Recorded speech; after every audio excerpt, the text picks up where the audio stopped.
We'll support you, Hermione, of course. At least it will distract me from Dad and Mum's problems. And Freya's, chipped in Ron. Harry gave him a "we need to talk" look, but Ron just shrugged his shoulders. We're over, Harry, me and Freya. It doesn't matter. You were right, she was too young for me. Sorry? She was too young for me. No, the first bit. You were right. Come on, you two, snapped Hermione, impatiently. I can use the locator spell. But it does have a limited time in which it can be used, you know. And, with that, on Christmas Day's evening, the three friends headed south. 88,888,888. If Septimus Lupin had had a mind to look north, towards Britain, he might have stopped and turned back, such was the power of that awesome and terrible jewel. But he didn't. And neither did Severus Snape, with whom Septimus was walking determinedly. And neither too Lindveld Halen, across the sea in a ship mirroring a passage his colleague and, should we call friend, Cecilia Lupin, we will reserve judgment, should have, taken, exactly a day before, now past Berwick, on foot, and at the Scottish border. A day had begun, and in a week, it would be the start of a new year, a new decade. But an old one was not ready to be forgotten yet. 88,888,888. Peter Pettigrew sat at the grave of the 95-year-old, 12 years dead Tom Riddle, not yards from the bench that Hermione, Harry and Ron had sat on, almost a week before. Beside him, the traitor instructed him that they were early and would have to come back at the right date. Peter Pettigrew looked at him, simpering. It's here. Yes, sir. Tom Riddle. Open the grave. Let me see him. A scrape of stone, followed by a scratching of dirt followed. And then the removal of the lid, screw by screw. Albus Dumbledore looked down at the now bacteria-eaten cloth which had once been what Tom Riddle had been buried in, his Sunday best, and, intertwined with the cloth bones, skin, muscle, sinew, hair, all well preserved for having laid buried for nearly 20 years. The traitor looked at Peter Pettigrew. The inept wizard was loyal, that was in no doubt. He was ideally placed, especially since the demise of Vincento. But, equally, he was an easily manipulated fool. And you sure this is the right man? He worked in the ministry 20 years ago and lived an uneventful life. Yes. Yes, I know I am right, simpered Pettigrew, pacing on the spot earnestly. And the cause?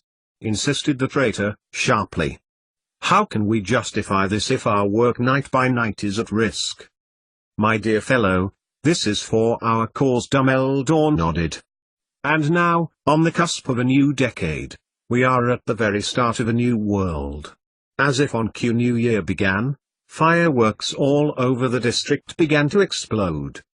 Believe me, we have this. He took out an object which had an eerie green glow.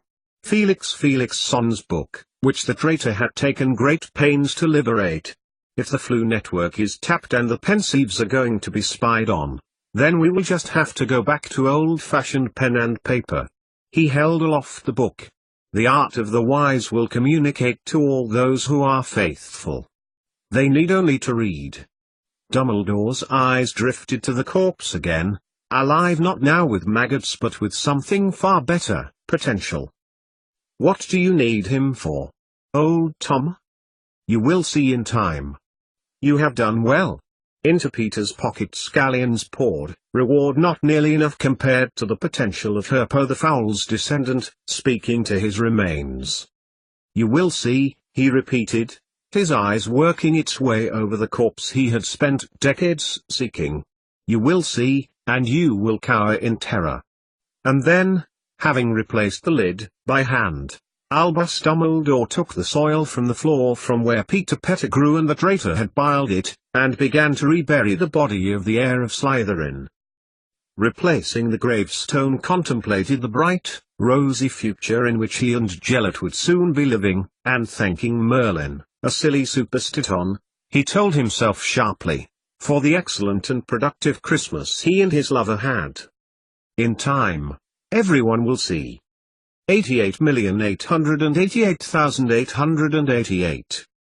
In a place now snowbound, a chalet stood, perched on a high mountain, so high that, in the summer the summit could not be seen from the ground.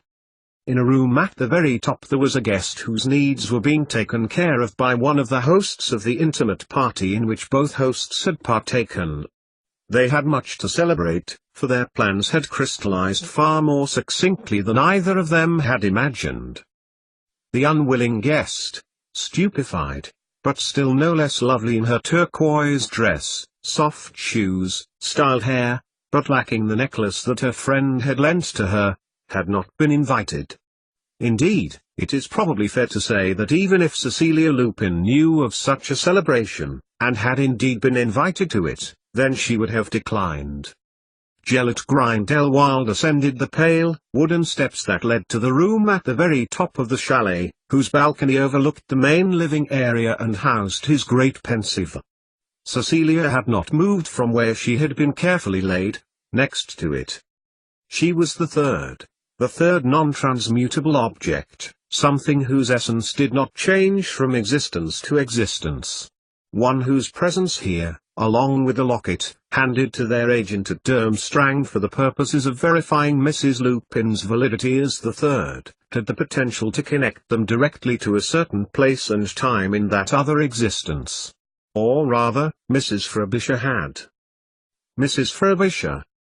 He looked at her, nothing much to look at though, a middle-aged woman with pale, reddish hair, dishevelled now, though inexplicably presentable when she had been at the ball and most carefree in the company of Lindveld Halen. The woman murmured in her sleep. At this, Gelot Grindelwald put his wand to her temple, all the better to witness the dream in her mind. Of another Christmas, somewhere, of another party ... of a time when all the world cowered to a name, the wizard bearing that name being the most powerful of them all ...